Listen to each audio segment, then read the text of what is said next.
قرآن مجید میں دو قسم کی آیات ہیں.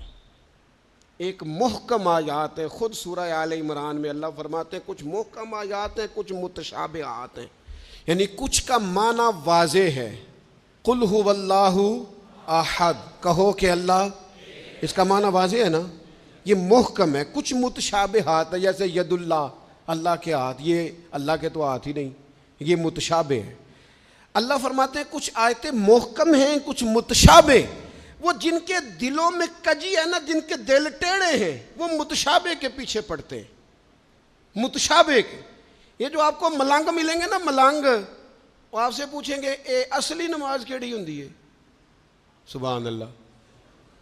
انہوں نے آکھو وہی جیڑی 5 ویلے پڑھی دی ہے، وہ پتہ نہیں انہوں اصلی کیڑی لئی پھر دینے. یہ متشابہ باتوں کے پیچھے. اچھا، نبی پاک علیہ السلام معراج پہ گئے، سرکار نے واپس آ کے فرمایا چغلی کرنے والے کو یہ سزا ملے گی، معاذ اللہ زنا کرنے والے کو یہ سزا ملے گی، جو خطیب لوگوں کو تقریر سنائے خود عمل نہ کرے اسے یہ سزا ملے گی. ان باتوں پر وہ توجہ نہیں کرتے کہ سرکار نے یہ بیان کیا. فرمایا میں دیکھ کے آیا ہوں سود کھانے والے کو یہ سزا ملے، اس پر توجہ نہیں. وہ پوچھتے کیا ہیں؟ کہتے ہیں یہ بتائیں براق جس پہ حضور بیٹھ کے گئے تھے اس کا رنگ کیسا تھا؟ میں آپ کو راز کی بات بتاؤں، معراج میں کیا کیا باتیں ہوئی تھیں. او بھائی تو رہنے دے، تیرے پاس جو محکم باتیں ہیں تو ان پہ عمل کر. شریعت میں کچھ چیزیں واضح، مثلا ایک مسئلہ ہے، مسئلہ تقدیر. تقدیر پر ایمان لانا ضروری ہے، پر اس کی تشریحات میں نہیں جانا چاہیے. یہ تقدیر کا یہ مسئلہ کیسے ہے، یہ مسئلہ کیسے ہے، اس میں جانے سے نبی پاک نے منع کیا. لیکن لوگوں کو عادت ہوتی ہے وہ باتیں چھیڑنے کی جن کو چھیڑنے سے شریعت نے روکا ہے، وہ چھیڑتے ہیں. یہ آپ حدیث پاک سنیے. حضرت ابو ہریرہ رضی اللہ تعالیٰ عنہ ارشاد فرماتے ہیں ہم سب لوگ ایک دن بیٹھے تھے تو کچھ لوگ مسئلہ تقدیر پر بحث کر رہے تھے. سرکار تشریف لے آئے.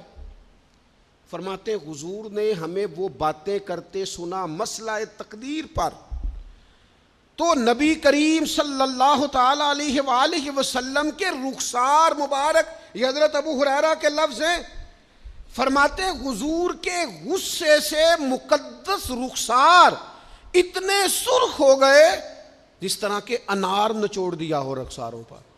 جلال آیا نبی کریم کو.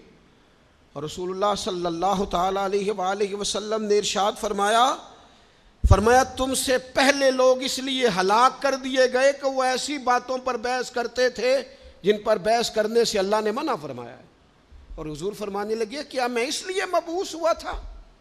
کیا تمہیں اس لیے حکم دیا گیا تھا کہ تم بحث کرو گے مسئلہ تقدیر پر؟ متشابہ میں الجھ گئی ساری قوم. ایسی باتیں ڈھونڈ ڈھونڈ کے لاتے ہیں لوگ، ان کا مزہ لیتے ہیں. کہتے ہیں جی یہ بات تو سارے مولوی کرتے ہیں، انوکھی بات کریں. انوکھی بات کون سی ہوتی ہے؟ بات وہی ہے جو اللہ نے قرآن میں بیان کی ہے، رسول پاک نے اپنے فرمان میں بیان کی ہے. آپ چھپی ہوئی باتوں کی ٹو میں نہ پڑیں. جن باتوں سے منع کیا ہے، 2 دفعہ قسم اٹھائی ہے نبی پاک نے، 2 دفعہ رسول اللہ صلی اللہ تعالی علیہ وسلم نے قسم اٹھا کے فرمایا میں تمہیں قسم دے کے کہتا ہوں مسئلہ تقدیر میں بحث نہ کرنا. میں تمہیں قسم دے کے کہتا ہوں مسئلہ تقدیر میں بحث نہ کرنا.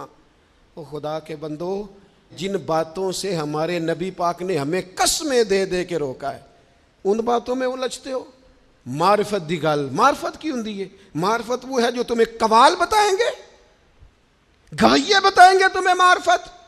ہمارا قوال جی رات کو جی وہ توحید بیان کرتا ہے، وہ کفر بکتا ہے ظالم، اور تم کفر سنتے ہو.